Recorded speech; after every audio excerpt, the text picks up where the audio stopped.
Bonjour à tous et merci de prendre le temps de visionner ce vidéo sur la synchronisation des données entre FileMaker Go sur un iPad puis FileMaker Server.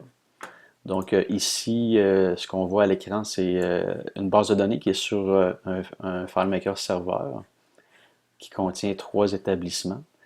Puis ici, sur l'iPad, on a un établissement. Donc la solution de synchronisation a été conçue dans un contexte où est-ce que les utilisateurs partent avec leur iPad pour aller collecter des données et de l'information sur le terrain. Donc, ils n'ont pas accès à Internet ni à un réseau Wi-Fi. Donc, on peut regarder ici. C'est sûr en passant avec le iPad, on peut être connecté directement sur un serveur, puis dès qu'on fait des modifications ou des ajouts dans l'iPad, ça se retrouve instantanément dans les données ici qu'on verrait. Sauf que le contexte, comme je disais tantôt, c'est qu'on part avec l'iPad pour aller travailler dans un endroit où est-ce qu'on n'a pas de réseau.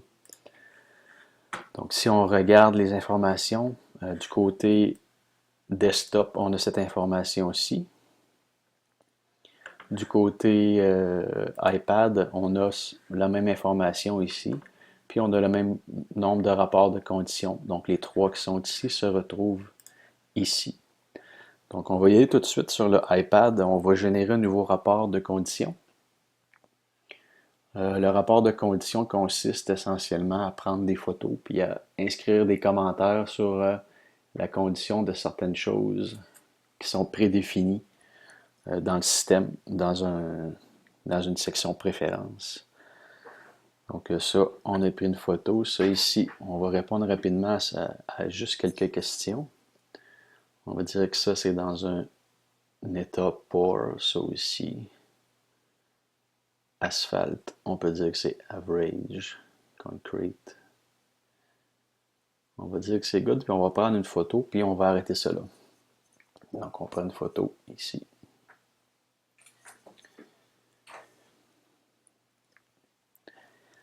Donc, je rappelle le contexte. L'utilisateur va faire la saisie de données comme que je suis en train de faire. Donc, il fait le tour d'un bâtiment, il prend des photos, il saisit des commentaires. Puis après ça, on revient au bureau avec ça. Donc, si on regarde le iPad ici, on voit qu'il y a 4 rapports de conditions. Ici, dans la version desktop, il y en a seulement 3, tout simplement parce qu'on n'a pas synchronisé encore. Donc, l'inspecteur revient au bureau. On voit qu'il y a 9 éléments ici à synchroniser. Donc, dès que l'iPad est à l'intérieur d'une zone de couverture, que ce soit via le réseau Wi-Fi de l'entreprise ou via un réseau Wi-Fi, peu importe sur la planète, dès que l'iPad a accès à Internet, on peut synchroniser.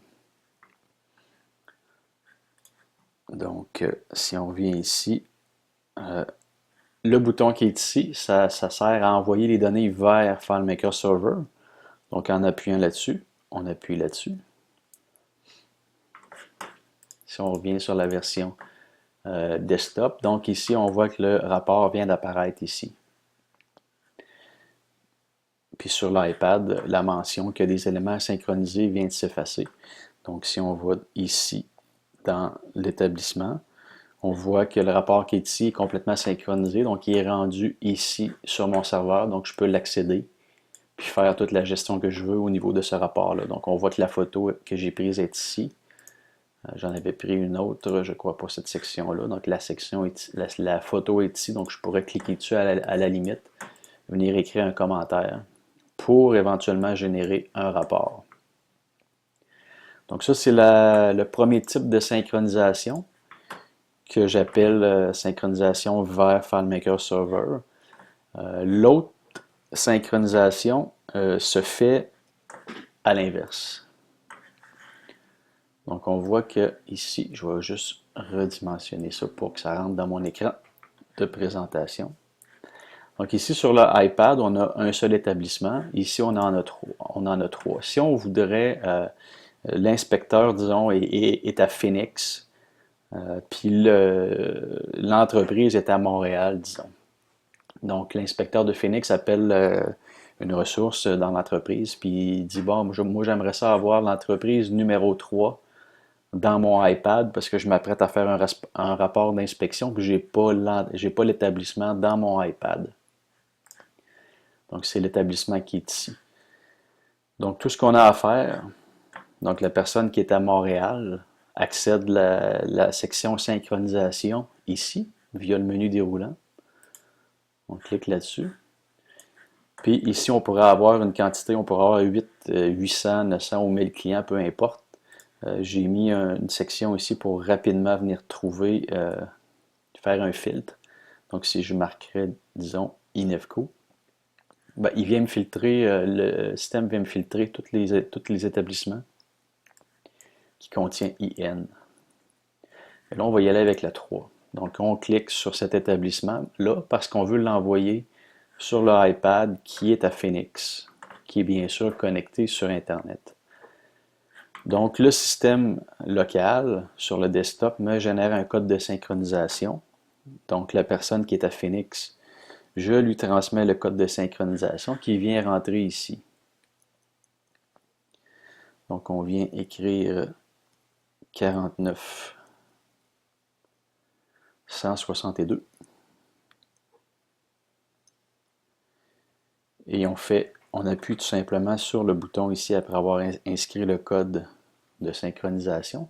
On appuie sur le bouton, ça nous dit que ça va importer les données du serveur vers le iPad. Puis on attend.